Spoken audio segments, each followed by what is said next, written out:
Bismillahirrahmanirrahim. Assalamualaikum warahmatullahi wabarakatuh.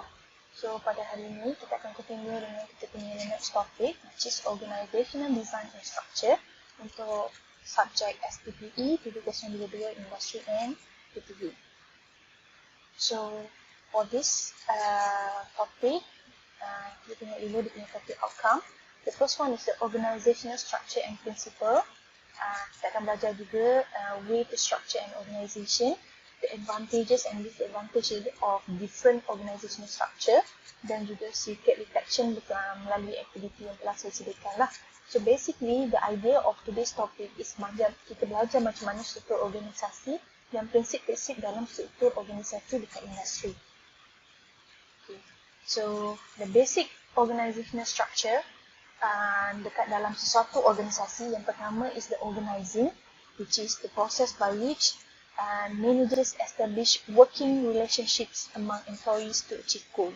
So, dalam mana-mana organisasi pun kita kena organize lah supaya perjalanan pengurusan organisasi itu lebih tersusun. Kemudian perlu ada organizational structure.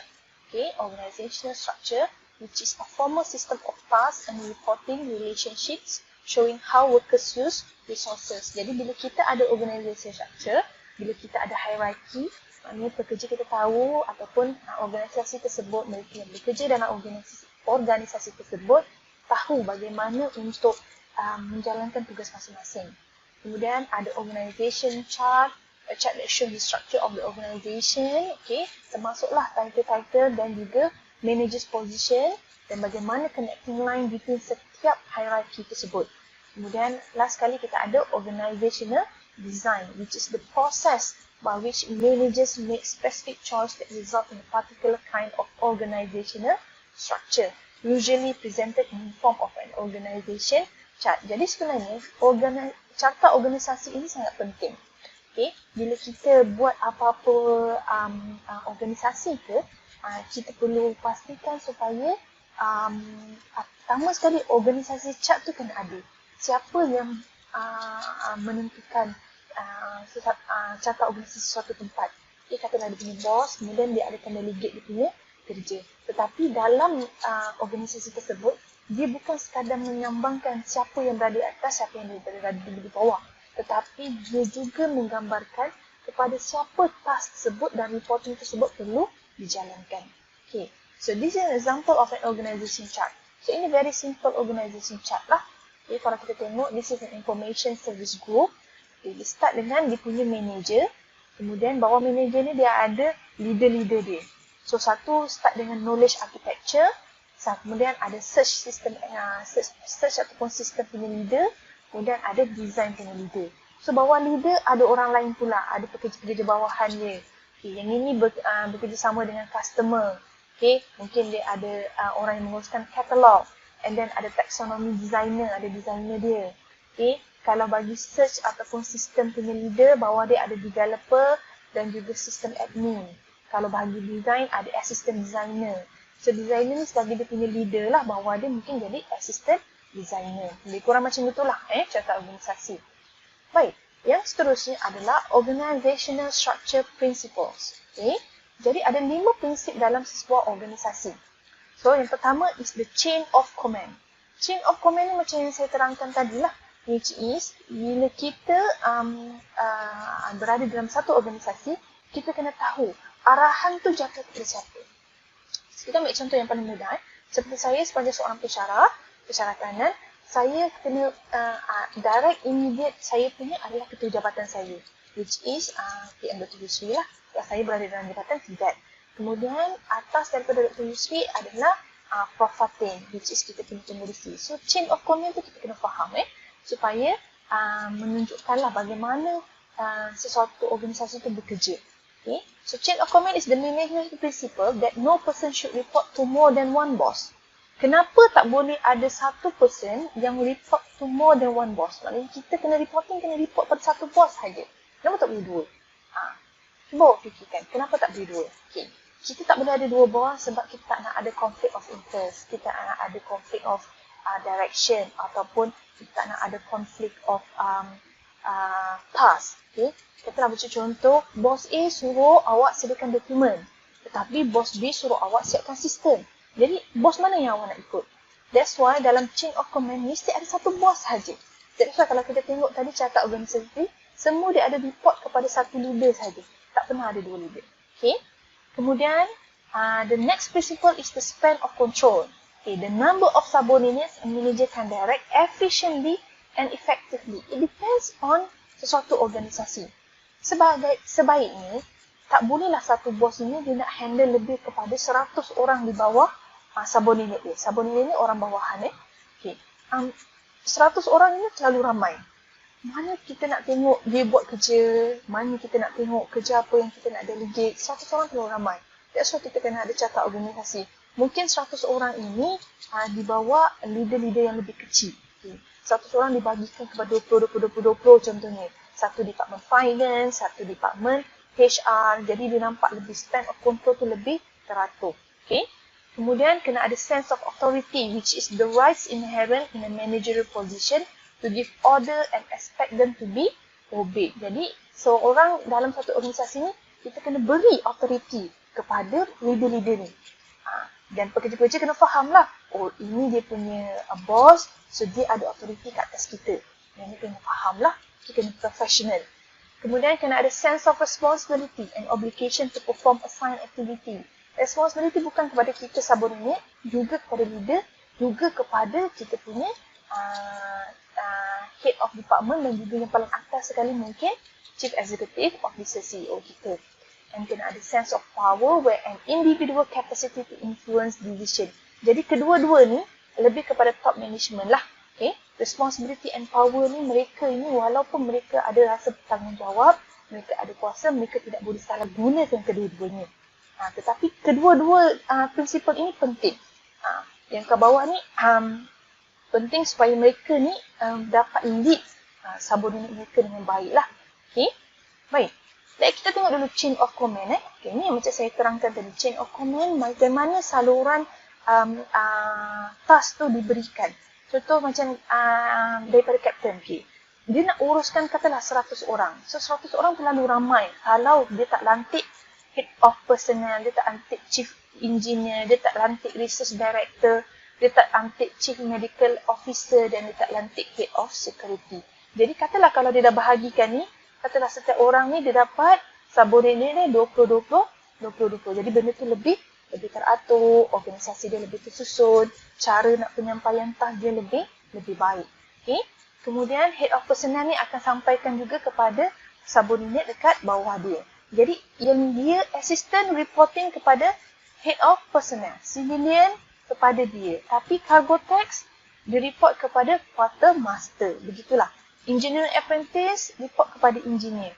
Dia tak terus kepada chief engineer. Kadang-kadang chief engineer tak tahu pun engineering apprentice ni, dia punya pelatih ni kerja bidang apa, tengah buat apa. Okay, dia tak berapa jelas lagi lah. Okay, so the chain of command ni dia kena ikut susunan carta organisasi. Next is the span of control. Okay, apa maksud span of control tadi? So the number of subordinates reporting directly to the supervisor, which is the number of workers lah. Berapa orang pekerja di bawah dia. Okay, so ada dua jenis span of control ni, sama ada wide span, which is larger number of direct reports, or narrow span, fewer number of direct reports. Okay, so terpulang pada organisasi, dia boleh jadi wide dan dia boleh jadi narrow. Okay, nanti kita akan tengok Okay, so tall organization, okay, dalam span of control ni ada dua jenis, which is kalau kita tengok tall organization have many levels of authority. Management layers and narrow span control. Okay, kalau narrow tadi biasa guna tall organization, kalau wide span biasa kita guna flat organization. So kalau kita tall tu maksudnya dia punya organisasi nampak lebih meninggi macam ni. Okay, kalau flat organization nampak wide span dia lebih begini. Okay, nanti kita akan tengok contoh dia. Tall ni dia ada banyak level of authority. Okay, dia ada level 1, 2, 3, 4. Dia makin naik, makin tinggi lah. Okay, kalau flat pula, dia ada fewer management layer. Okay, dia mungkin ada 1 dengan 2 saja. Okay, tapi structure result in quick communication but can overwork manager. Tetapi dekat sini dia ada ketua dia.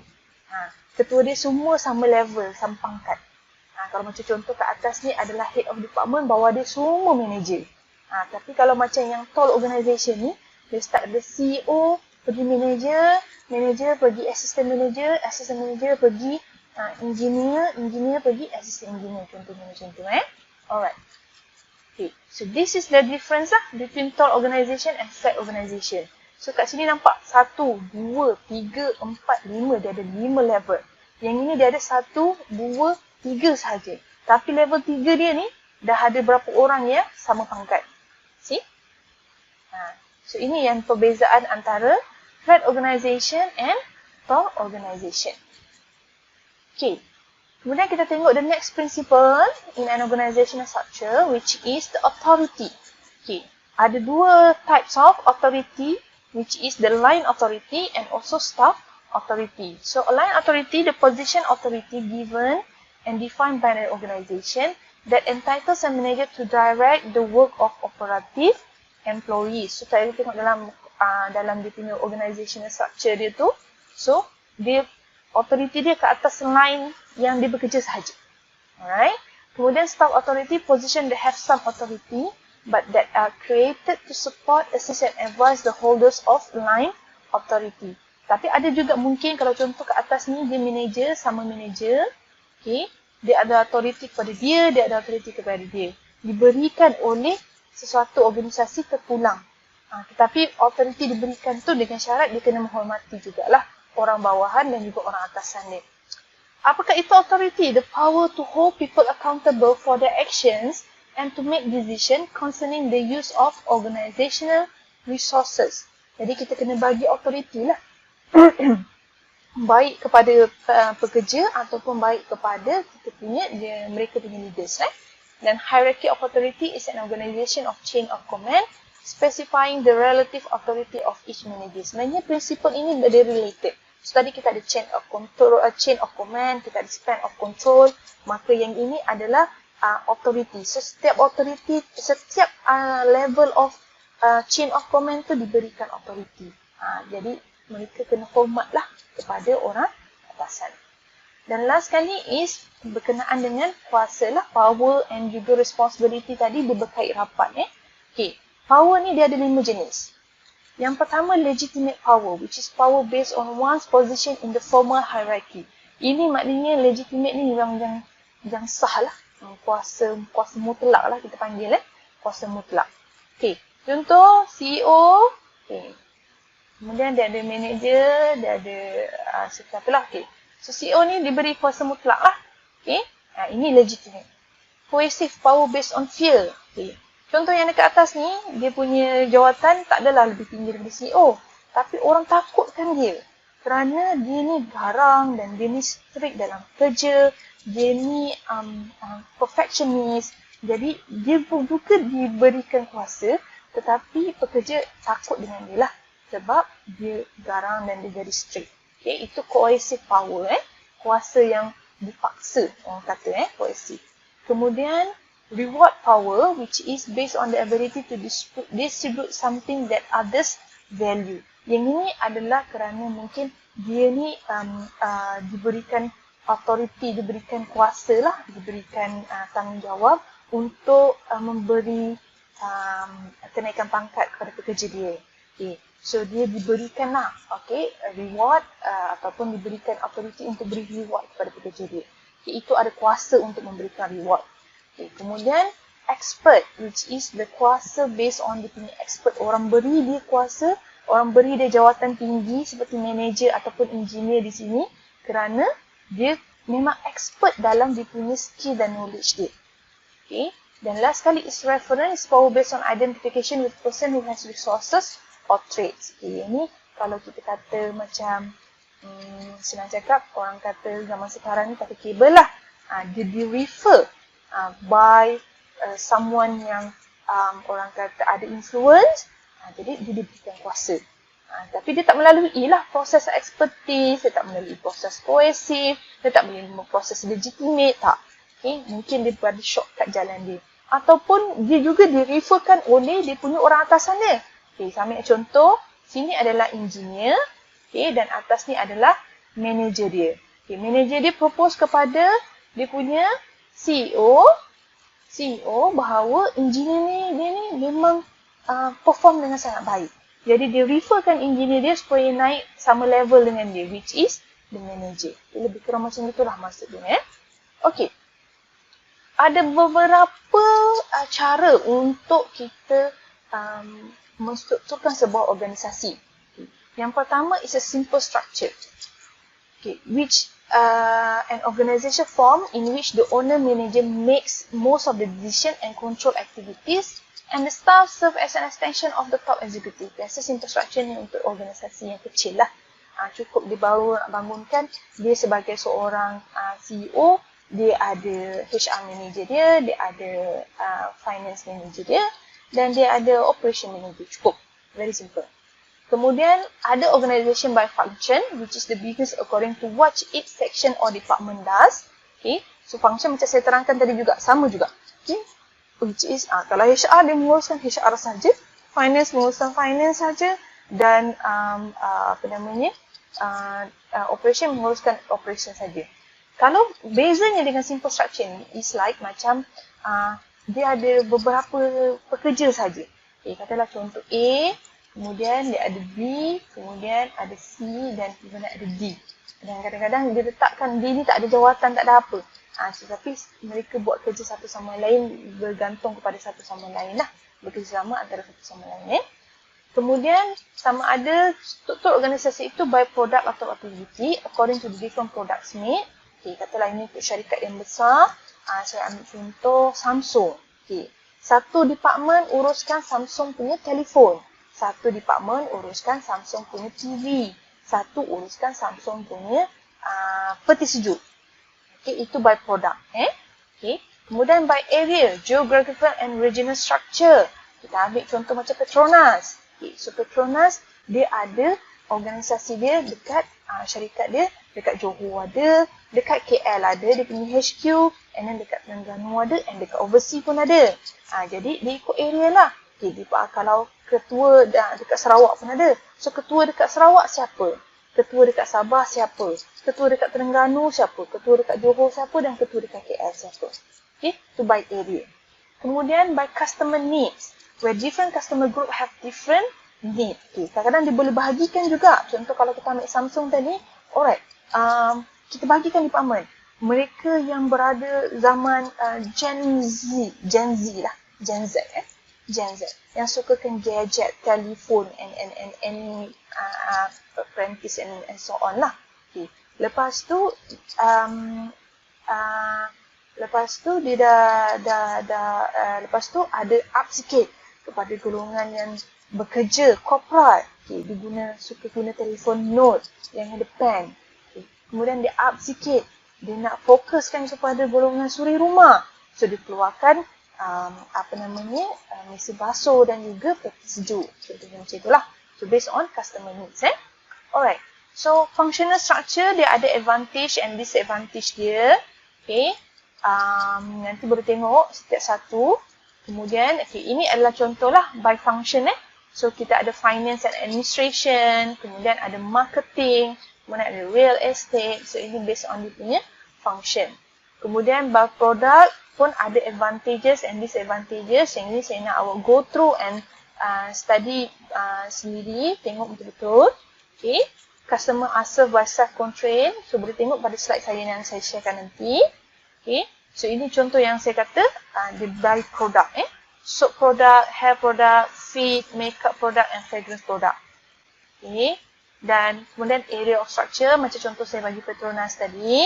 Dalam setiap area dia mesti ada ikutlah. Kalau macam ni, mula presiden mesti ada vice president dekat US operation. So kalau kat Petronas mungkin kat Sarawak. Yang ini dekat HQ kat KL. So department dia adalah department yang sama. Mungkin kalau macam contoh si A ni dia kerja dekat accounting department dekat Sarawak, Sarawak punya operation, tetapi si B ni dia kerja accounting hanya dekat HQ punya operation. So yang lain kat bawah ni department dia adalah sama. Kemudian kita ada customer structure. So dia akan tengoklah kalau contoh VIP punya consumer product kat mana, VIP small business market kat mana, small major account kat mana, MC financial officer dekat mana. So dia akan tengok different customer punya needs lah. Alright. Dan kemudian dia ada matrix structure. Matrix ni adalah gabungan employees are permanently attached to one department but also simultaneously have an ongoing assignment in which they report to project customer or product. Okay. So kalau macam product manager, dia memang walaupun dia report to the director of products, dalam masa yang sama dia kena bekerjasama juga dengan design, dengan manufacturing, dengan finance dan juga dengan marketing. Tapi ini biasanya adalah untuk pembangunan produk lah, sebab you have to take into account all these criteria untuk bangunkan sesuatu produk contohnya. So dia memang tak boleh lari. Usually bila matrix structure ni, dia punya function ataupun dia punya apa kita panggil, dia punya task itu adalah cross correlated. Dia berkait. Jarang sekali dia tak berkait lah. Okay. So these are the challenges in organisation, which is yang pertama untuk merge the separate organisation with different structure, changing an existing organisation to make external and internal changes in condition, and also conflict between departments or groups. Okay. So this is the activity 1 yang saya nak awak buat. Okay. Form a group of 3, 4 or 5, ikut group yang telah dibangunkan, yang telah ditetapkan. Okay. Provide an example for the organisation structure selected. So mungkin ada orang choose matrix structure. Okay, bagikan advantage and disadvantage of the matrix structure. Okay, so syarikat ni tak kisah, syarikat luar negara boleh, syarikat dalam negara boleh. So submit your discussion at forum activity in e-learning. Okay, so itu saja untuk minggu ini. So jangan lupa like and subscribe video ini. Okay, thank you.